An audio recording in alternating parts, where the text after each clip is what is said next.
Danny Kane was a surfer. Still is, whenever the life of a 42-year-old father of two active boys lets him get to the beach when the tide is coming in.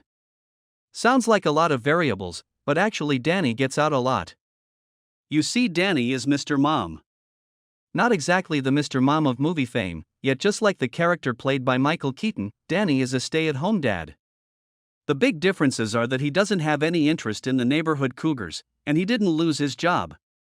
He quit. His wife Kelly has no idea he quit. He tried to tell her, but she wouldn't listen.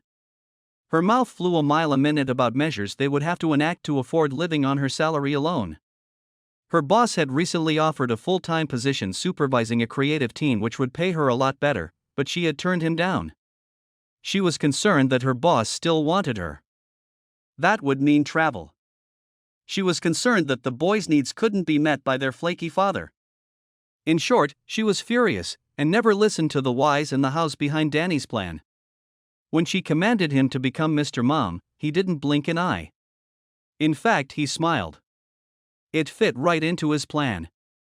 She left every morning at 6:30 for her job as an advertising account executive. She rarely returned before 7 o'clock in the evening, and was always exhausted. Many Saturdays and some Sundays also required her attention at the office, and she made good money for it. Anytime Danny complained, she shut him down with tirades about his laziness and irresponsibility. Yet he could always point out the fact the house was spotless, that meals were expertly prepared, and that the boys were being well cared for. In fact, grades in school were higher than ever, and the boys were genuinely happy. Kelly had no clue how Danny was immensely popular with Sandy and Chuck, and that they loved the time they spent with their cool father. She didn't resent not being home with her sons, or her husband. Her work got her jazzed, and she was good at it. However, she resented her husband not working anymore. They could have so much more. She didn't know how hard Danny worked online while she and the boys were gone during the day. Nor did she know how much he was surfing again. He had been a champion when he was a kid. His sponsors footed the bills for him to travel the world, and he had surfed beaches on every continent. She knew winnings from surfing had paid his way through college, and unlike most people, she knew his slow-spoke image and laid-back nature only sounded stupid. He was sharp as a tack. Somehow, in the 5 years she had played the major breadwinner, she forgot all that. As the boys entered high school, she began belittling Danny for his role as Mr. Mom. It bothered Danny, but just like he never went back to set Kelly straight on his bread-winning plans, he just shut up and let her think he was a good-for-nothing house husband. His skin bristled at hearing her telling friends at parties things like, "I like to keep him around, he cooks well," or "You should see our windows, they are spotless." Indeed, he kept a perfect house, and had become a gourmet cook. Danny was a pacifist at heart. Like many of his surfer buddies, Zen-like thought of being one with the wave and indeed with the universe governed his actions, and he never took the bait and fought with Kelly, or contradicted her in front of their friends. She was only joking, he would think to himself, and I love her too much to make her look bad. Then came the day Kelly presented him with the contract. She intended to divide their assets. She claimed the house, her car, the furnishings, and their beach place since she was the moneymaker. Danny thought about the long hours he had worked long to earn the down payments and pay the mortgages. "Kelly, the house is mine. It is in my name, and I paid the mortgage off before I..." He almost slipped and told her he quit. This was not the time to reveal his real position. "If we are splitting our finances, I should keep what's mine. While we're at it, the beach house is mine too. I bought that before we were married. It was a shack, it's community property. I paid for the improvements while I was working. I'll fight you for it. You do realize I paid for your degree and supported you through your internship and the training year when you were barely paid. We could fight, but I'll bet I'd get a good percentage of your salary and pension for life." Kelly didn't expect resistance, so she was off balance. She had grown used to Danny's laid-back attitude, and had slipped into believing he really was dumb. They adjusted the papers, and he signed without comment. "When did you become such a pussy?" she said to him. "I expected some kind of fight. You have no idea what I make, and you just signed that away. Now, I will put you on an allowance to pay the bills and take care of Sandy and Chuck. If you want more, go earn it." Danny grinned as she walked away. He knew things too. She had still never asked him why he lost his job. But her shows of contempt continued.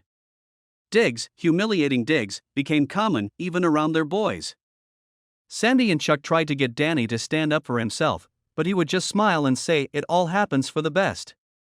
Still, he wondered what happened to that wonderful woman he married. The day Kelly came home and announced her big trip to Hawaii, the boys were gassed.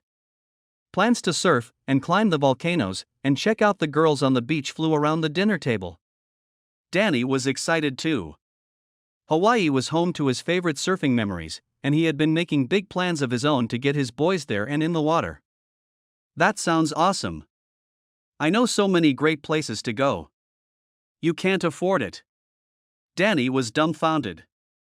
Kelly went on to explain that this was a business trip, and that unless he was prepared to pay his own way, she and the boys were going alone. And who is going on this business trip? Kelly stared him down as she rattled the names of her team members off at him, and then added, and John Larson. John Larson. John had been a rival for Kelly back in the day. He had come on board with Kelly's agency last year, and had been hitting on Kelly ever since. At first, Danny and Kelly laughed about it, but a couple of months after John had established himself in the agency, Kelly stopped talking about him.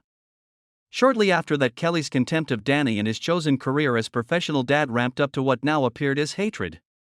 Danny took it in stride, believing the best of his wife, and crediting her with just going through a difficult patch or suffering the hormonal shifts of the change of life. John has taken an interest in my career. We have a chance to land a huge group that includes some pretty plum retail chains and brands.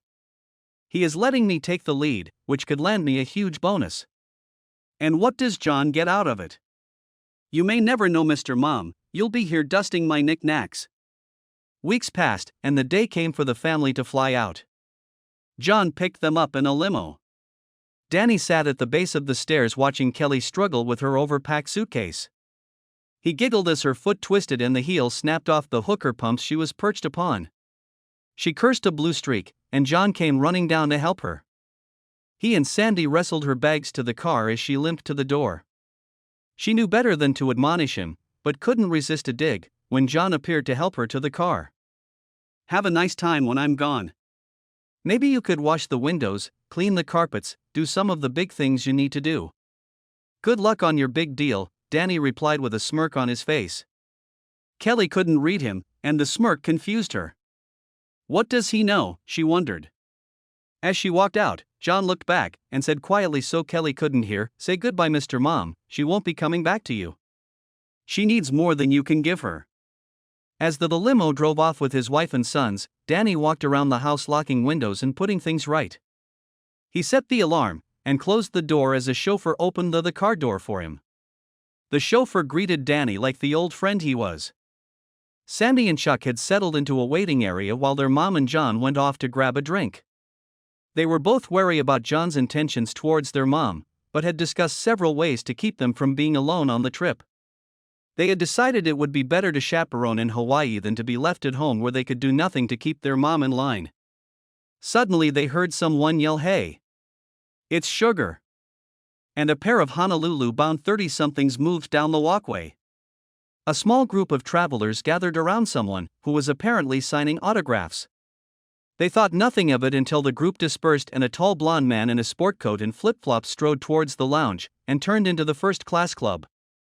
"Hey, it's Danny Sugar Cane." Sweet as sugar. The boys' eyes snapped to each other. "Dad," they said together.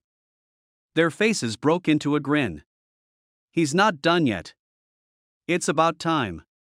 Kelly and John were relaxing over a drink when they heard someone yell Danny's name. Kelly felt guilty. She was sitting with John, thinking about giving herself to him on this trip. John felt interrupted. It was bad enough the bitch insisted on bringing her boys. His sons. They look like him, they walk like him, they even talk like him. Dumb and slow. Now some random asshole was yelling his name. A kid ran up to a couple at the table next to them. "Guess who I saw by the bathrooms? Danny Kane. He's a surfing legend and he's going to Hawaii too. Look, he autographed my ticket." John was visibly pissed. Danny is here? You told me there was no way he would buy a ticket for this trip. You cut him off, right? Or are you playing me? Because the only way you join Team John is by being totally on board with the program. Kelly was in an awkward position. She had pretty completely burned bridges with her husband. Even if she hadn't slept with John yet, and even if she quit the agency right now, the months of humiliating her husband, cutting him out of her life, strangling him financially were acts she couldn't take back. If John dropped her now, she would be without a husband, without a job, and with no claim to her home. Calm down, John. Danny is a pussy. He means nothing to us. Landing this account is what is important, not Danny. She sounded confident, but deep down, she wasn't so sure. She thought of the smirk Danny had given her back home. And now he was here, and they were heading for Hawaii. Hawaii was Danny's backyard. He had won some big surfing competitions there when he was young. She wasn't sure how big of a deal he was, but some kid referring to him as a legend and bragging about an autograph didn't boost her confidence at all. The flight boarded. John fumed. Kelly scanned the crowd for a glimpse of her husband. Her efforts were in vain. At the gate, the attendant told them the boys' seats had been upgraded to first class by their father, who hadn't boarded yet, but would be flying with them. Kelly was shocked, first because she had no clue that Danny had the kind of money to go, much less first class, and much less to upgrade Sandy and Chuck. Then she was shocked to realize this was the first thing her husband had done since he lost his job that was proactive in his dealings with her. As the flight busily boarded, she was told she could not remain and wait in first class, but had to take her proper seat immediately. She and John made their way to the rear cabin, and she took the aisle seat where she could see first class board. Just as everyone settled in, and she could see to the front of the plane, Danny strolled in through the airway. John was talking away to her, but she didn't hear a word. This wasn't the Danny she had been throwing humiliating barbs at. This isn't the Danny she had been hatefully neglecting in bed. This wasn't the Danny she left at home. He looked like the Danny she was hooked on all those years ago. He was dressed in comfy jeans and a light blazer, his travel dress of course. He always liked having the pockets and defense of a light blazer against the coolness of a plane at altitude. When had he lost the belly? And weren't his shoulders broader now? Why hadn't she noticed? He must be working out during the day at home. Maybe he joined a gym. No, that would be bad. He's in his 40s, his bushy blonde hair looks like a 20-year-old's and is so fucking cute women have been known to introduce themselves just to touch it. If his body is as hard as it looks, spending daytime hours at the gym with all those non-working mothers and single lycra-coated gym bodies would not be so good for her. Her body was still pretty hot, but not next to some 30-something chippy with nothing to do but attend yoga and spinning classes. Shit. Danny had loved yoga when he was younger. Him in a yoga class would be a disaster. Then Kelly realized the irony of her musings. She hadn't touched her husband in months. She just noticed a change in his body that couldn't have happened in a short time. Yet these possibilities were making her jealous. And she was on a trip she had denied to him with a man he hated, but who she was fully intent on fucking. Shit, they only had 2 rooms, one for the boys, and one for her and John. She had planned to hide her sleeping with John from the boys, but if Danny was there, fuck. She would have to share a room with the boys. That would be creepy at best, but they would also be pissed at sharing a bed. If that happened after their dad sprung for first-class air, she would look cheap. She couldn't lose ground with the boys to Danny, he already had that cool vibe going in their eyes. If he became the provider again as well, the boys would have no use for her if they divorced. Another revelation stunned Kelly. She had thought of being with John. A lot. But she hadn't considered the impact of divorce. Danny was a little slow, but he was such an affable lunk, everybody loved him. No one would look at her with favor if she hurt him or the boys in any way. She could be ostracized from her very Catholic family. The neighbors would quickly forget her name, as soon as one of those horny divorcees swept in to take her place. How could she be jealous after the way she treated Danny these last few years?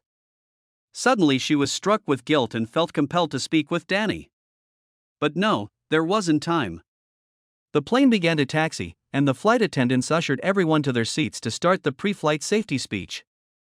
Takeoff was uneventful, but Kelly didn't dare try to sneak past the attendants in the halls into first class during the beverage service. Or the meal. Shortly after she had been served a very plastic-tasting Salisbury steak, Sandy slipped back to see her. "Hey Mom." "Oh, that looks terrible. We had this amazing beef dish up front, and it was served on a real plate instead of those hospital trays." "Oh Mom, the seats fold back into a bed, and don't come near the legs of the person behind you. And they gave us slippers and all this stuff. It's way cool." John grumbled and turned away with a nice, "Kid." Kelly decided to gather some intel. She probed Sandy for how Danny could afford the trip, and then for how Danny spent his days when he was home. "The trip? His company is paying for it. He told us about it at Christmas time, and said to keep it a secret. He wanted to surprise you since Saturday is your anniversary. There is some big surf contest and his company sponsors it. And during the days in the summer he slips out to the island and surfs on the south shore. We go with him a lot. We both have gotten kind of good, and at Christmas he promised to take us surfing in Hawaii." Sandy tried to excuse himself to go back to his seat and watch a movie, but Kelly stopped him. "What company?" she asked. "Your dad lost his job over 5 years ago and has been Mr. Mom since." Sandy laughed hard as he stood up to go. "Mom, you're just messing with me. Dad never lost his job." Kelly didn't know what to think. Sandy was crazy. Danny hadn't gone to work in years. So how could he still be with the company? Seconds later, Chuck swayed down the aisle to sit beside his mom. "Sandy tells me you guys knew about this Hawaii trip in December." "Yeah. We thought it odd when you announced one for the same time as Dad's. It's a shame you had to take this guy's offer instead. Dad had a first-class ticket for you too. But you didn't need it, he says, 'cause you got a better deal." Sandy says his company is sending him? What company? I don't know. Dad hasn't talked about it much. All we know is that he bought it just before he quit his old job. Quit? Your father was fired. Okay, Mom, if you say so. Chuck, I want a straight answer right now. Where did your father get the money for his trip? I don't know, Mom, and I don't really care. Dad rocks, and we've never needed anything he hasn't been able to get for us. Your dad doesn't have a cent to his name. Okay then, tell me one thing, Mom. Has he ever asked for money from you? Okay, I'll leave you and your friend here to your business trip. John was asleep. He snored. Oh boy, this was going to be so much fun. Danny had a company? He planned this trip? For our anniversary. Oh shit, she had totally forgotten their anniversary. Which anniversary was this? She couldn't remember, but became suddenly aware they hadn't been celebrating. 4 years. That was her fault. He had asked to do something special each year, and she had turned him down because there was never a good reason. She turned him down because she didn't value him anymore. She didn't respect him. What kind of person had she become? The flight was difficult for her. She couldn't sleep between her racing thoughts and the racing engines. John had fancy headphones that he claimed canceled out the jet noise. Danny had those on their last trip. She wondered if he and the boys were blissfully asleep under the gentle quiet of the technological wonders, snuggled up in their first-class berths with flight attendants hovering over. Who was in her seat? Chuck said he had bought the seats before Christmas, so who was in her spot? She tried to slip up past the first-class seats twice, but an attendant caught her both times and returned her to her seat, rather firmly the second time around. Of course, she got to sleep at the end of the flight. John woke her as the plane was emptying, and she raced to catch her husband, but she was too late. Everyone was trying to get out, and Danny was long gone by the time she reached the gate. He wasn't at baggage claim either. The boys giggled that Dad packed light like them, and only traveled with a carry-on. The ride to the hotel was frustrating. Her phone was dead, and she couldn't reach Danny on Sandy's cell. The scenery was beautiful until John opened his mouth to talk. What a pompous ass. How could she ever see him as an alternative to Danny? She thought to herself no one could be an alternative to Danny. She then thought to herself how poorly she really knew Danny. He had obviously changed before her eyes, and she didn't have a clue. A company? What company? At the hotel, she served notice to the boys and John that she would be sleeping in the boys' room. Everyone took that poorly. She then tried Danny's cell again, but he didn't answer. Why would he? She had separated her money, then cut him out of a family vacation for bullshit. It was all bullshit she fed him, and she knew it. He hadn't changed when he became a domestic god. And now she wasn't even really sure she had been the breadwinner all those years as she belittled him and bragged of her achievements. This vacation was a very bad idea, and must have really stung him. But she could save it. First of all, she and John had to remain strictly business, all on the up and up. There would be no hanky-panky, just their jobs and friendly contact in their off hours. She could sell Danny on that. She may be wrong about a lot, but he is still kind of slow on the uptake. She needed to start by saving her marriage. Then she needed to bring Danny back up to a respected existence in her life. She could do it, and she could close this deal. The deal. She had begun this harebrained clusterfuck for a deal. But it was a sweet deal. Sunset Surf was a hot brand, and the business plan was a winner. They would be around for years, and the agency that landed their account would bring in millions on this first contract alone. She had to make it right with Danny, but she also had to land the account. That meant keeping John on her side as well. It was a narrow tightrope she would have to walk, but with Danny's slow nature and John's enormous ego, she just might be able to hide between their weaknesses. The morning came fast. Kelly slept hard and soundly, since she had such a restless night on the flight. The boys were up already and checking out the surfers on the beach below. The hotel was fantastic, and breakfast was a treat with fresh pineapple and coconut that tasted divine. The first day's agenda began with the opening ceremonies of the surf competition. It had the boys very excited, and John was interested too. "Mom, they are having a Legends exhibition right after the opening ceremonies, then a warm-up of the pros. We can get dinner there, and afterwards there are all kinds of parties along the beach." She and John needed to touch base with the Sunset Surf team as well. They would present their pitch tomorrow after the competition's morning rounds, but there was a mixer at Sunset's hospitality base, a private home near their hotel and adjacent to the competition beach. So they all agreed to follow the boys' plan. They swam in the surf that morning, did some sightseeing in the afternoon, and were there at the ceremonies. Kelly had been on the lookout for Danny all day, but knew she would find him at the opening. It was quite a sight. The boys were treated to ample amounts of tanned female skin, as the women were dressed in their finest show-off swimwear. Hard bodies surrounded Kelly too, but there is only one she wanted to see: Danny's. Finally, the ceremony approached the Legends exhibition, and the announcer rattled through some names of past surfing stars. She heard nothing he said until she heard, 35 years after his incredible win on his very beach, Danny Sugarcane. A barefoot Danny strode to the podium with a board that dwarfed the others, and waved at the crowd. As the cheering died down, jibes about the length of his board sprung up from hecklers all around. Danny stepped to the mic. "Hey, it's not the size of the board, it's how you use it." The crowd laughed. "Besides, what's the use of all this good wood if you don't use it?" The crowd roared. Kelly tried, in vain, to get his attention. The announcer asked Danny if he really intended to ride the long old-school board, to which he replied, "Why not? It's what I always ride." The surfers paddled out in a pack. There was no competition in the air, only the desire to produce some beautiful rides and photo ops for the crowds on the beach. Danny lagged behind. "He was always the last out there," said an older guy standing beside Chuck. "That's why he won. He didn't jump right on the first wave possible." Several riders had taken a tow from the jet ski riders standing by for safety reasons.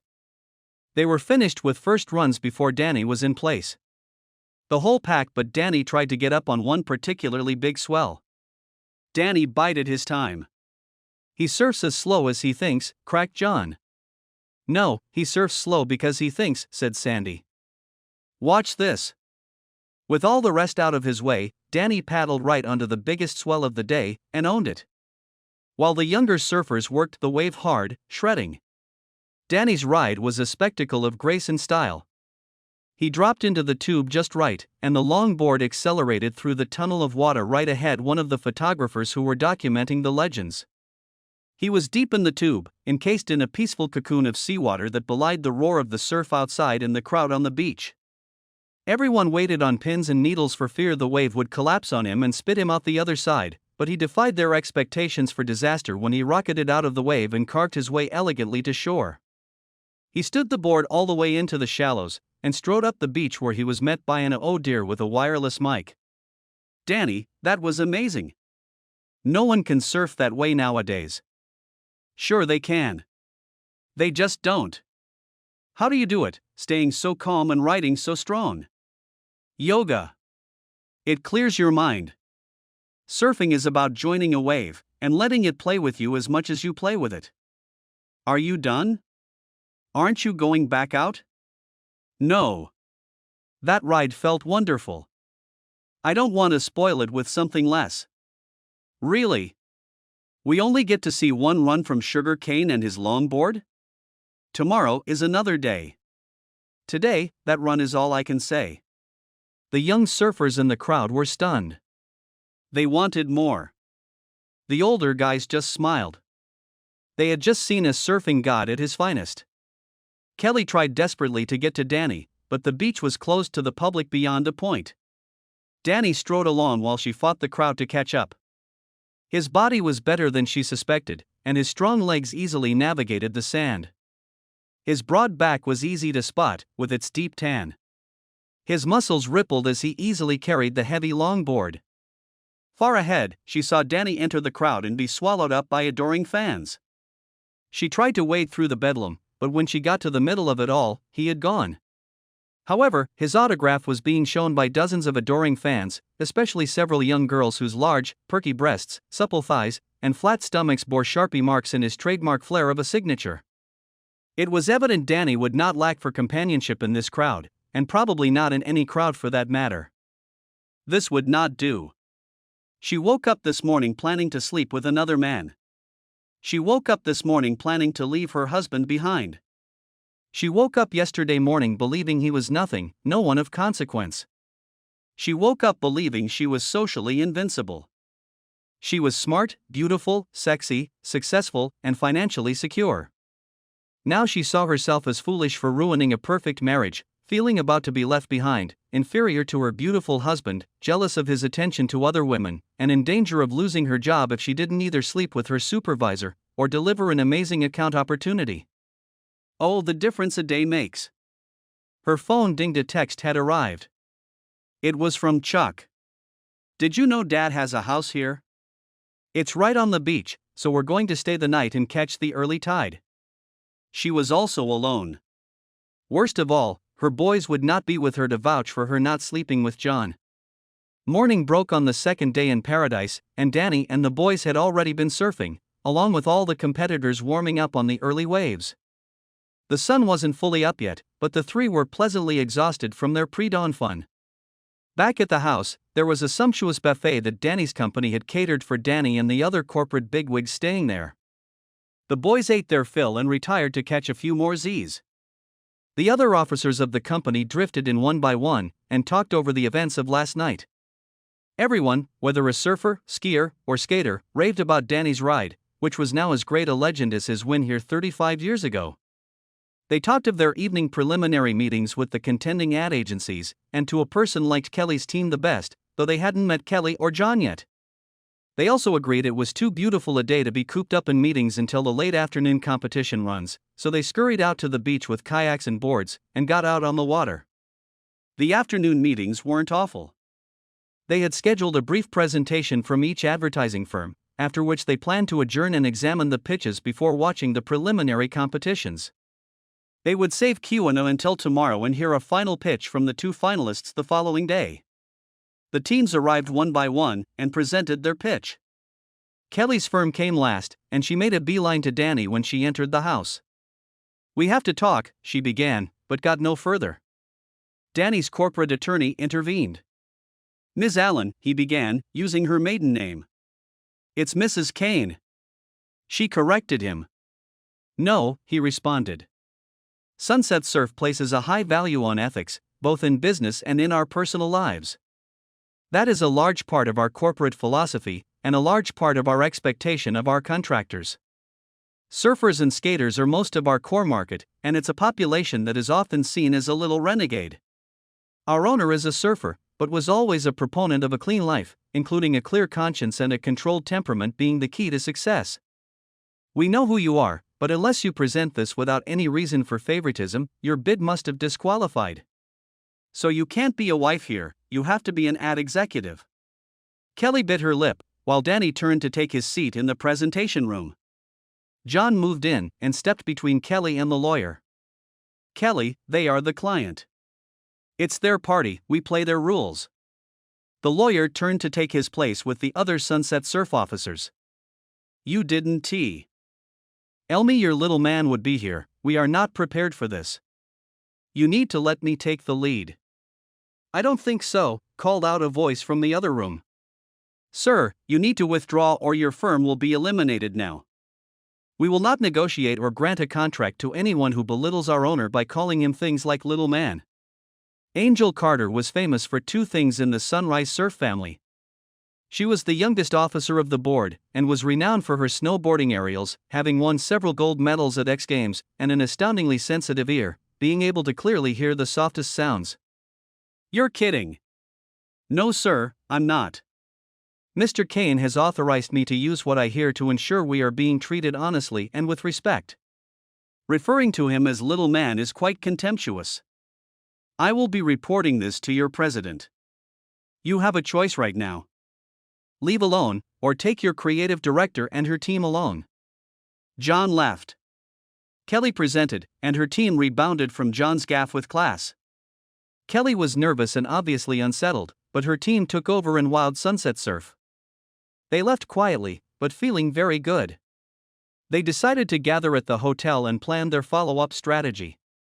They all agreed, John had to go. So had the agency partners. John met them in the hotel bar where they held their war council. He had his bags, and was on the way to the airport to fly home.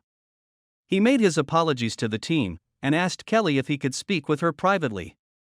There were snickers from the rest of the team, who had suspected Kelly and John were playing around together, which Kelly quashed by snapping at John.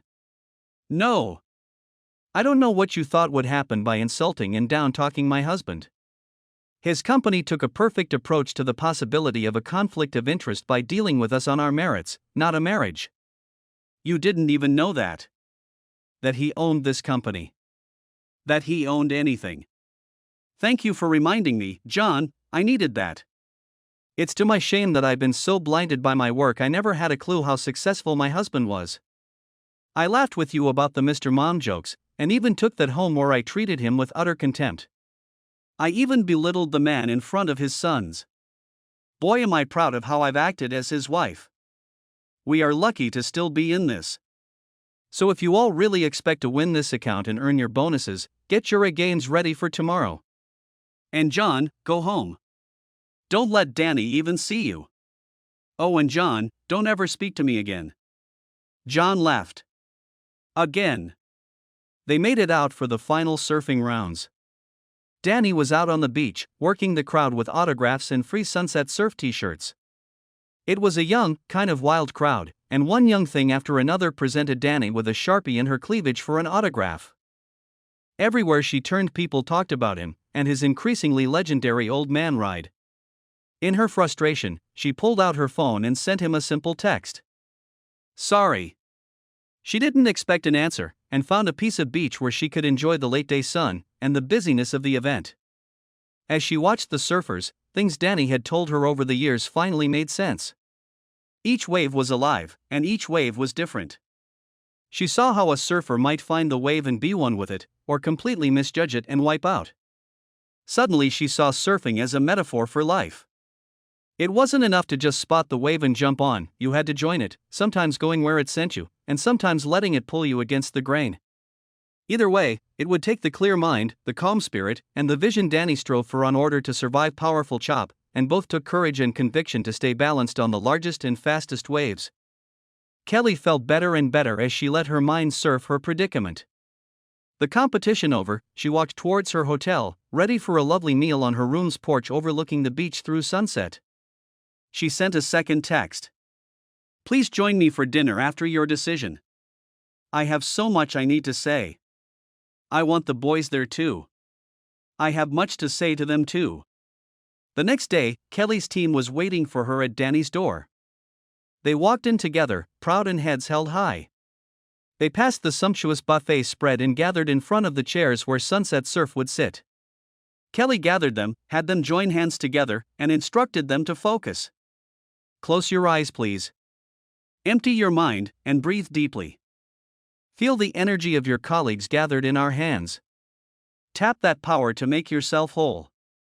Today isn't about finding Sunset Surf and the key to its business. Today is about finding each other, feeling what they feel, and being good by being what each other needs right now.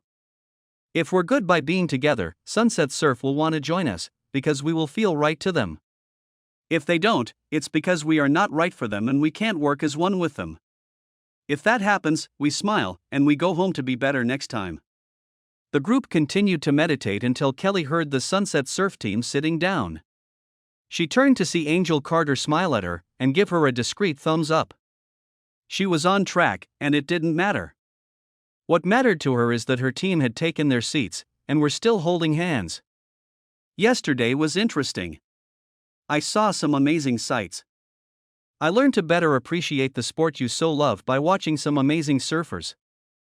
I came to appreciate some lessons I had never before had ears to hear, in spite of the efforts of some people I love dearly.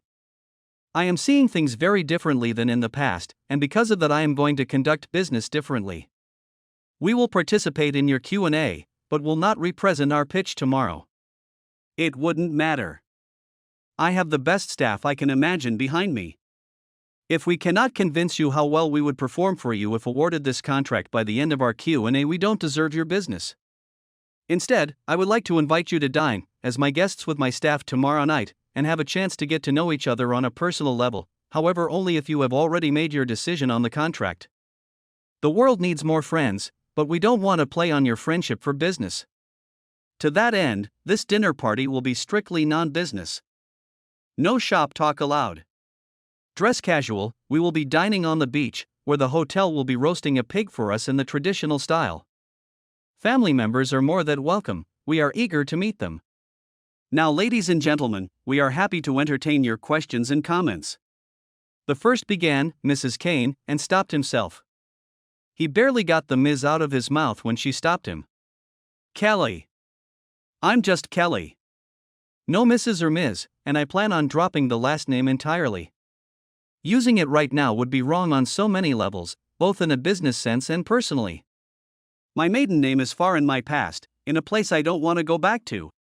So I'm forging ahead as Kelly. One name." Several of the Sunset Surf staff smiled, and Kelly went on with the Q&A. The staff was calm and confident, and the session was handled without flaw. Kelly took her team to dinner, then went to bed. The next morning, she woke early, feeling better about herself than since she could remember. She hit the beach with the yoga mat she had bought the night before, and proceeded to follow her old routine of poses. She was rusty, but it felt good. And she wasn't alone. As a matter of fact, there were plenty of early risers running, surfing, paddling, and practicing yoga and Tai Chi. She barely took note of the tight group of kayakers playing in the early morning surf just down the beach, but one of them noticed her. Danny recognized her form and the graceful movements between poses right away, and the sight drew a smile. She had been away from this morning routine for years. Last night she had shown a streak of freedom and independence that the ass-kissing businesswoman she had become, and that look down at her Mr. Mom husband had silenced. All too soon, yoga time ended, and the kayakers soon paddled into shore as well. Time to go to work. Kelly spent her day touring the island with the boys, even splurging on an aerial tour by private plane. Danny remained huddled with his staff, deciding on the successful advertising bid. As dinner drew close, they made their choice. The dinner was splendid, and the staffs got along very well. Kids raced around the tables that had been set up in the sand, while couples danced to the sounds of a local slack guitar band playing pop tunes and Hawaiian favorites.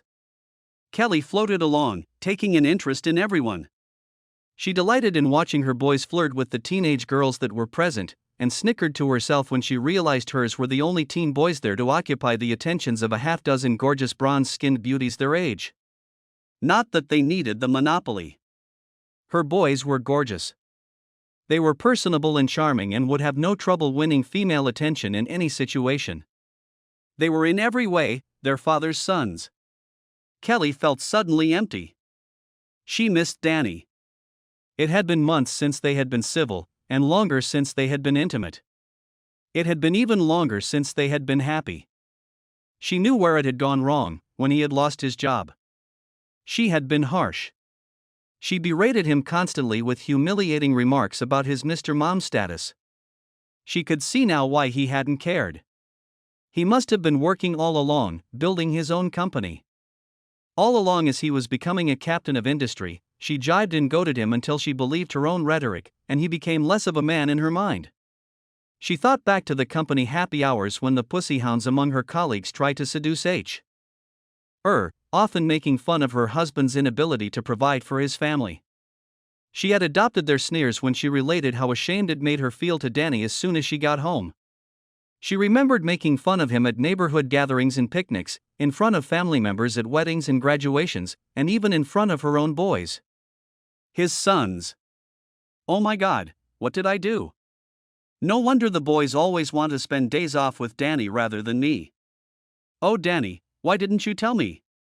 She thought she was saying it to herself.